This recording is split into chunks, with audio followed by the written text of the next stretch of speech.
Kita ulang kembali sejumlah berita pilihan dari Bali.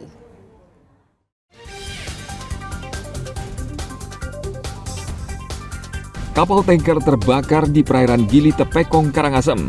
5 ABK meninggal dunia.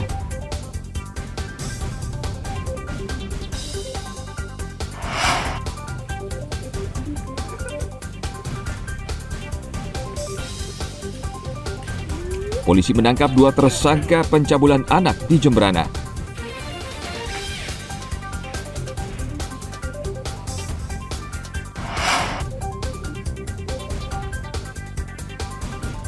Bali Selatan atau Kabupaten Badung saat ini menjadi incaran banyak wisatawan sehingga dikhawatirkan mengalami over-tourism.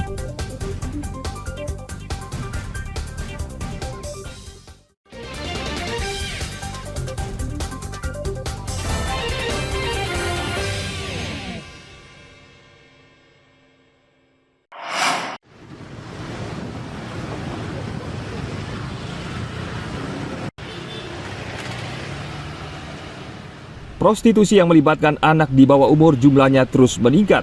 Indikatornya terlihat dari perputaran uang dari tahun 2014 hingga 2024 yang mencapai sekitar 127 miliar rupiah. Data ini disampaikan Pusat Pelaporan dan Analisa Transaksi Keuangan atau PPATK dalam konferensi ASEAN yang membahas kejahatan eksploitasi seksual anak pada hari Rabu lalu di Denpasar. Perputaran uang tersebut berasal dari 130.000 transaksi yang tercatat di PPATK.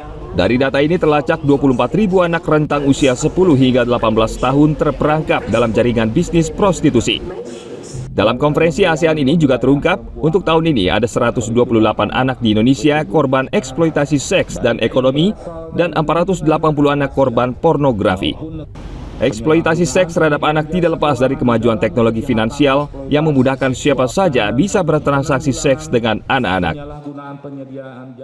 Nah, dari hasil analisis yang kita lakukan itu, beberapa waktu ini sudah ada 127 miliar lebih ya perputaran dari eksploitasi kejahatan seksual anak ini. Uang-uang transaksi yang jumlahnya memang relatif kecil gitu ya, 2 juta, 5 juta, segala macam. Tapi itu nanti terkumpul ditransfer kepada beberapa rekening. Dari beberapa rekening itu ditransfer lagi. Nah, dari indikasi yang ada itu kita melihat ada indikator bahwa ini terkait juga dengan seksual terhadap anak. Kemudian, kenapa kita tahu bahwa itu transaksi terkait kejahatan seksual anak? Berdasarkan juga laporan yang disampaikan oleh masyarakat. Kejahatan eksploitasi seksual anak adalah bisnis yang menggiurkan. Menurut International Labour Organization atau ILO, keuntungan dari kerja paksa termasuk eksploitasi seksual sekitar 150,2 miliar US dollar per tahun. PPATK berharap seluruh pihak memerangi kejahatan seksual, termasuk melibatkan peran aktif masyarakat karena mengancam generasi penerus bangsa. Tim Liputan melaporkan dari Kota Denpasar.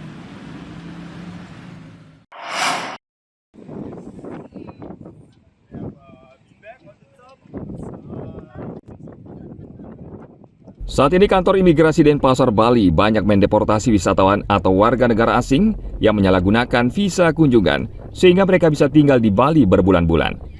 Kasus ini menjadi perhatian serius Menparekraf Sandiaga Salahuddin Uno. Selasa lalu saat berkunjung ke Kabupaten Badung, Sandiaga meminta wisatawan yang berkunjung ke Bali sesuai dengan visa kunjungan. Menurut Sandiaga, jika melanggar, pemerintah akan bertindak tegas mendeportasi wisatawan atau warga negara asing yang ketahuan melanggar izin tinggal.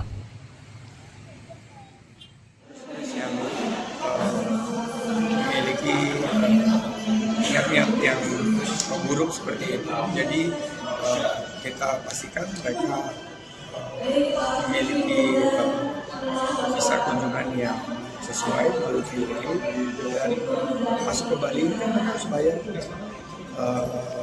pungutan levy. Jadi retribusi itu mereka di sini harus juga bukan mencari makan, tidak memberikan kontribusi kepada ekonomi masyarakat Bali. Jadi itu tanggapan saya, kita harus tegas deportasi dan seandainya mereka melanggar hukum kita harus berikan sanksi. Belum lama ini seorang anak dan ibu asal Rusia terpaksa dideportasi karena melanggar izin tinggal atau overstay. Ibu dan anak mengaku kehabisan uang dan tinggal di salah satu rumah warga. Kasus seperti ini banyak terjadi di Bali dan pemerintah diminta lebih ketat memantau dan mengawasi wisatawan asing. Ana Agung Gede Agung melaporkan dari Kabupaten Badung.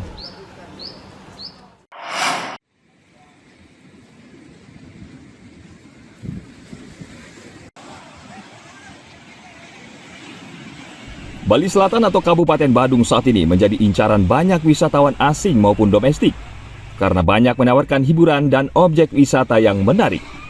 Namun, geliat pariwisata di wilayah Bali Selatan justru mengkhawatirkan Menteri Pariwisata dan Ekonomi Kreatif Sandiaga Salahuddin Uno. Sandiaga Rabu lalu di Nusa Dua mengatakan, Bali Selatan saat ini sudah mendekati over-tourism atau kelebihan wisatawan. Bila tidak segera diatasi, ia khawatir Bali Selatan akan menjadi bumerang seperti yang terjadi di Barcelona, Spanyol. Ini Selatan sudah mendekati over-tourism. Saya belum menyampaikan bahwa ini over-tourism, tapi sudah mendekati.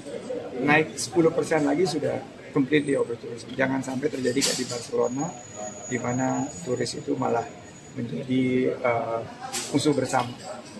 Kita inginkan kita tetap kondusif, karena saya bicara dengan beberapa asosiasi perhotelan, occupancy rate-nya mungkin sudah membalik 90%, tapi kita harus jaga ini agar mereka mendapatkan pengalaman berwisata di bagian lain dari Bali. Bali Barat yang selalu kita dorong, Bali Utara, termasuk pemutaran Bay, di Buleleng area, di Karangasem. Sandiaga meminta pemerintah daerah mengembangkan pariwisata di wilayah Bali Barat, Utara hingga Bali Timur. Menurut Sandiaga, pemerataan ini penting untuk menjaga over-tourism di Bali yang justru berdampak buruk bagi pariwisata. Ana Agung Gede Agung melaporkan dari Kabupaten Badung.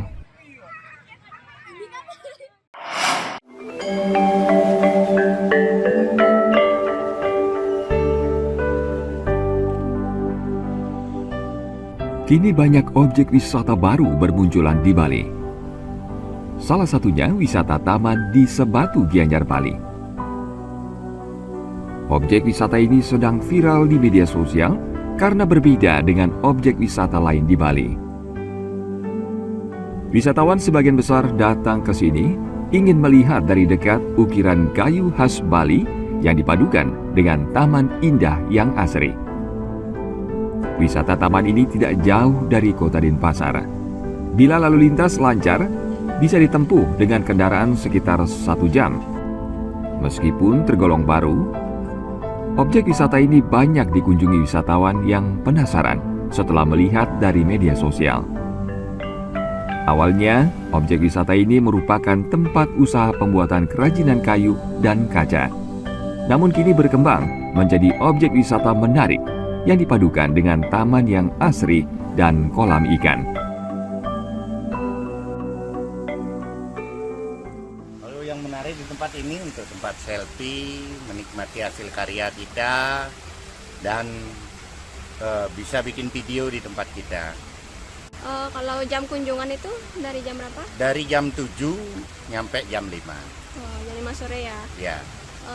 Terus untuk tiket masuknya? Tiket masuk untuk lokal kita 25.000, bule 50.000. Menurut saya sih bagus sih Kak, karena saya baru aja datang dari Jogja, terus saya di TikTok, Instagram, terus ternyata aslinya lebih bagus, ada ini apa kayak aset-asetnya, ada ikannya, itu sesuai banget sama yang kita expect selama ini. Objek wisata ini buka setiap hari dari pukul 7 pagi hingga 5 sore dan harga tiket masuk tidak terlalu mahal. Untuk wisatawan lokal, harga tiket sebesar Rp25.000 per orang dan wisatawan asing sebesar Rp50.000. Devi Saraswati dan Alfian melaporkan dari Kabupaten Gianyar.